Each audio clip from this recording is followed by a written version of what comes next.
Sound. What is sound? Sound is a vibration that is transmitted in a medium, can be heard by a human ear. Human ear cannot hear below 20 Hz, and frequencies below this are called infrasounds. We cannot also hear frequencies that is above 20,000 Hz, and these frequencies is known as ultrasound. Next is ultrasound. Ultrasound is a sound have a frequency greater than 20,000 Hz cycles per second. That is sound above the audible range. Frequencies in the range of millions of cycles per second are used for medical diagnostic purposes. Now we will move to the advantages and disadvantages of ultrasound. Firstly, it can be directed in a beam. Secondly, the energy is reflected off of small objects. Thirdly, it obeys the laws of reflection and refraction. Lastly, it brings no injuries to health. Here are some disadvantages of ultrasound. The energy propagates poorly through a gaseous medium. Ultrasound transducers must have airless contact with the body during examinations.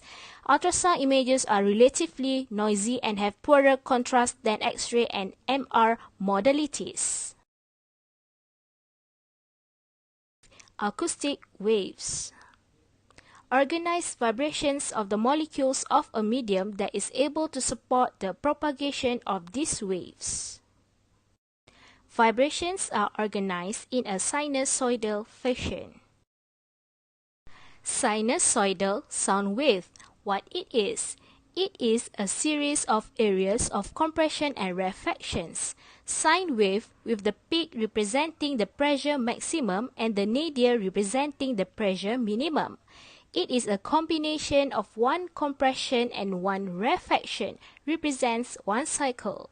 Its distance between the peak of one compression to the peak of the next is a wavelength.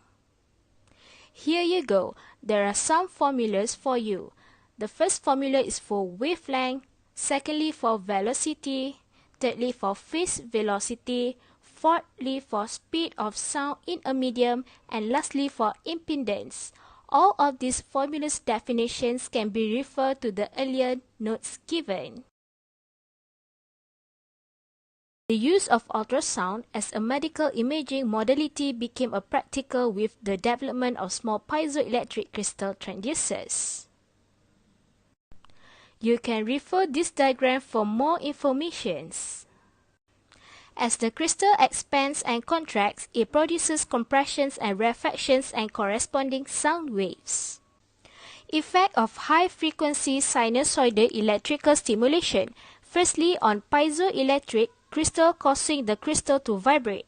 Next, it produces a sinusoidal vibration. And lastly, it sent through the conductive medium, human tissue. Next, I am going to explain about receiving ultrasound. Another property of piezoelectric crystals, or PEC, is that it's able to receive the ultrasound wave.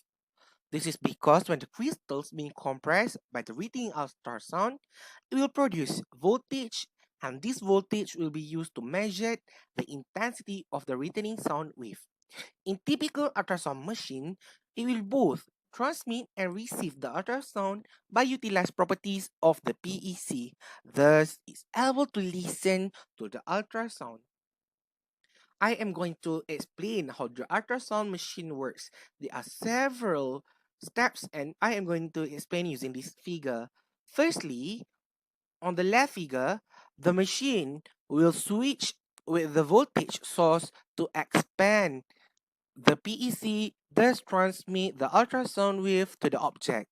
Next, it will quickly change its connection to the meter, and the returning sound wave will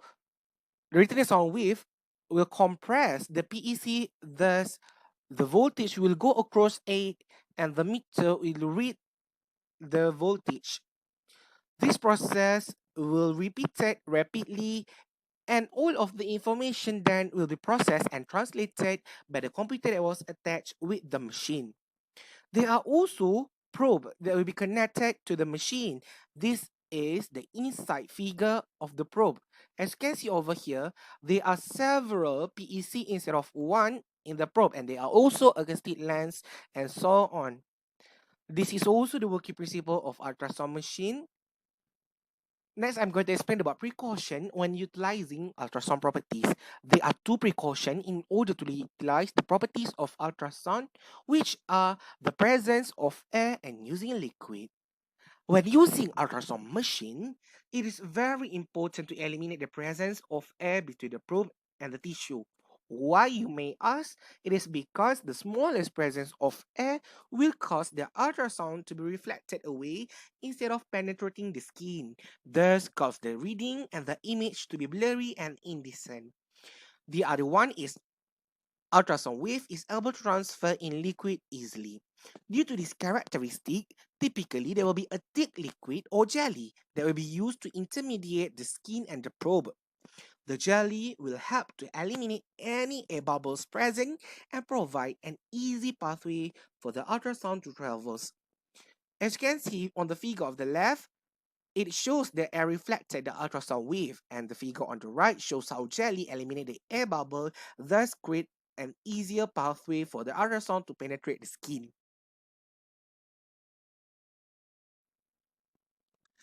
Next, I am going to explain about what happens to ultrasound wave when it enters our body. As an overview, the ultrasound wave that enters the body will have two results, which are some will return back to the probe to give information for the machine to produce image. The rest will be absorbed by the body, thus cause it to be lost. Those results is the caused by the process the ultrasound wave undergoes, which are attenuation, reflection, and refraction. I am going to explain about attenuation, while the other two will be explained by my other member. Attenuation can be defined as loss of energy as an energy travels across medium. This loss of energy can be measured or expressed through the changes of intensity of the ultrasound wave. Ultrasound intensity is measured in watts per square centimeter. The difference between the ultrasound wave is expressed as decibels. An attenuation coefficient is the rate of attenuation, which means that the higher the coefficient, the image will become more unclear. For soft tissues, the attenuation coefficient is half frequency per centimeter. Attenuation of ultrasound wave in body is a phenomena where the wave is when the body absorbs the ultrasound energy, thus cause the wave to disappear. This wave did not return to the probe and therefore categorized as wasted. The ultrasound wave will undergo more attenuation as it need to pass through more body tissues. This is one of the major reasons that the difficulties of getting deeper structure image is higher than those tissues nearby the skin surface. As you can see in the figure, in the most left one, with the mild figure or the mild images, it has attenuation coefficient of 0.67 decibel, the lowest compared to the these three, and the most right one, it has the highest attenuation, which is 0.94 decibels. If you compare both of these picture, you can clearly see the one with the higher attenuation coefficient has an more indecent image and much more blurrier compared to the other one. So I want to continue in this topic about refraction and reflection. So first we go through refraction. Okay, refraction occurs when the ultrasound signal is deflected from a straight path and the angle of deflection is away from the transducer. Ultrasound wave only refracted at a different medium interface of different acoustic impedance. The angle of refraction is dependent on two things. First, the angle of the sound wave strikes the boundary between the two tissues. Second, the difference in their propagation velocities. So, for the second point, we can see through the this diagram, if the propagation velocity is greater in the first medium, refraction occurs toward the perpendicular A. And if the velocity is greater in the second medium, refraction occurs away from the originating beam, which is B. Okay, why sound is not reflected back to the transducer? Why? Okay, it is because it may cause the image being depicted may not be clear or potentially altered. Okay, next is reflection. Reflection is refers to the return of the sound wave energy back to the transducer. It allows the image to be generated by the ultrasound machine. As the ultrasound wave crosses from one tissue to another, each with different acoustic impedance, some of the wave is reflected back at each crossing. The blue arrows, we can see the blue arrows? It reflected back at each crossing. Then, multiple reflected wave return to the probe, and the machine uses this information to display an image showing different tissues. Then, irregular surface objects, such as nerve scatter, the ultrasound wave in all directions. A small portion of wave are reflected back to the probe, the blue arrows, and it may cause scattered reflection. And then, if an object is large and smooth, like a nerve blocking needle, all the ultrasound wave will be reflected back. It may help us to clearly see the needles when performing ultrasound guided nerve blocks. Waves are reflected back in one direction, and this we can call as specular reflection. Next, there are two types of reflector, which are specular reflector and diffuse reflector. Specular reflector, the wavelength is smaller than the boundary. Diffuse reflector, the wavelength is larger than boundary. Specular reflector is on flat surface and diffuse no flat surface. As we know, diffuse reflector will produce scattered reflection. Then, the percentage of beam reflected at tissue interfaces depends on two things. First, tissue's acoustic impedance. Second, beam's angle of incidence. Amplitude mode. Amplitude mode is the simplest form of ultrasound and not frequently used. The function of amplitude mode is to measure length. For example, ophthalmology use it to measure the diameter of the eyeball. Imagine that the red circle is the eyeball and the pink arrow is the diameter. So how is the amplitude mode works? From the picture given, the black screen is where the amplitude will appear, and then the arrow is where the ultrasound waves is sent from the probe, and the red circle is represent the eyeball. So for the first step, the probe is placed on one end of the eyeball. Second, an ultrasound wave is sent from the probe. At the same time, a line from the left of the screen will start to be drawn. It moves horizontally, measuring time. Next, as the wave reached the first wall of the eyeball, some of the ultrasound reflected back into the probe. It recorded on the line as a bump. The stronger the return wave, the higher the height of bump. The height of bump represents the amplitude. And then the ultrasound wave will continue further in the eye. Next, the wave then meets the end of the wall. Again, some of the ultrasound wave is reflected back into probe, resulting in another bump drawn. Next, the time difference between the first bump and the second bump represents how long the ultrasound wave took to travel between the two walls. So, if we know the time difference, which is the interval between the two bumps, we can calculate how far the wave traveled between the two walls of the eye, giving us the eyeball length. In B mode scanning, unlike A mode, the strength of the wave is determined by the brightness of the dot instead of a bump. To make it easy to understand, let's use the eyeball as an example again, with a probe placed on one end. When the wave meets the first wall and reflected back, a bright dot is recorded. The wave continues and reaches the other wall, producing a bright dot on the screen just like the first one. And that is how BMOD scanning works.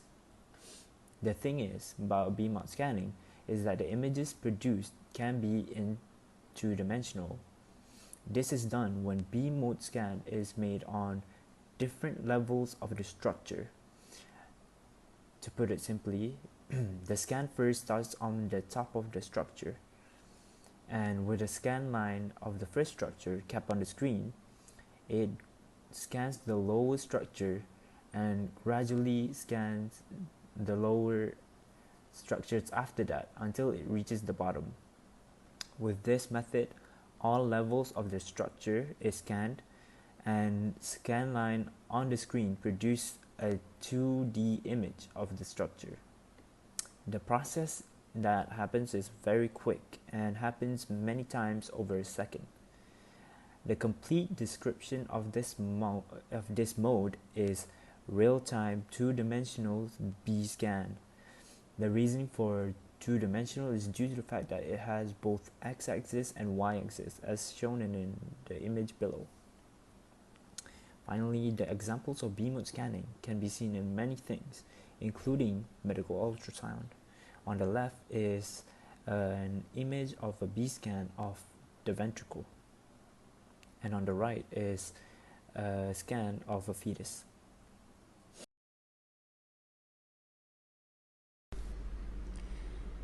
Next is probe selection. Introduction of probe selection. Probe selection can be described by the size and shape of their face, footprint. We need to select the right probe to get a good image. And then, there are three basic types of probe. First, linear, second, curvilinear, and third, phase array. So these are three types of probes. First, linear. Linear uses high-frequency ultrasound to create high-resolution image of structures near the body surface. It makes the probe ideal for vascular imaging and certain procedures such as central line placement. Next is curvilinear. Curvilinear uses lower frequency ultrasound, allowing a deep penetration and a wide depth of field. It is excellent for viewing intra-abdominal structures. Last but not least is phase array.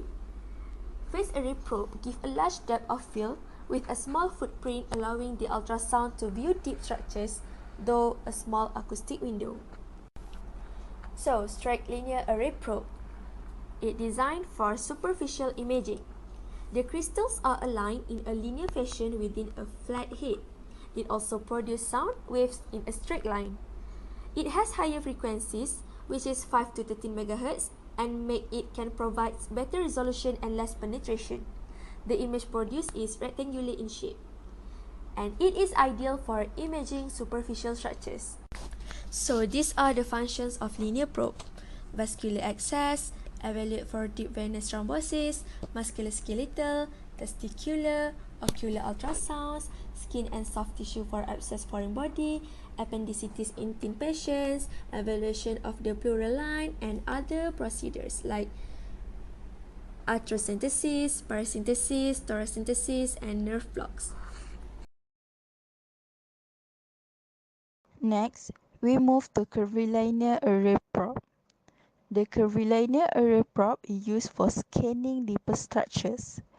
The crystals are aligned along a curved surface and cause a fanning out of the beam, which results in a field of view that is wider than the probe's footprint. This probe has frequency ranging between 1 to 8 MHz, which allows for greater penetration but less resolution. These probes are most often used in abdominal and pelvic application. This probe also can be used in procedures such as abdominal aorta, gallbladder, liver, pancreas, or transabdominal pelvic evaluation.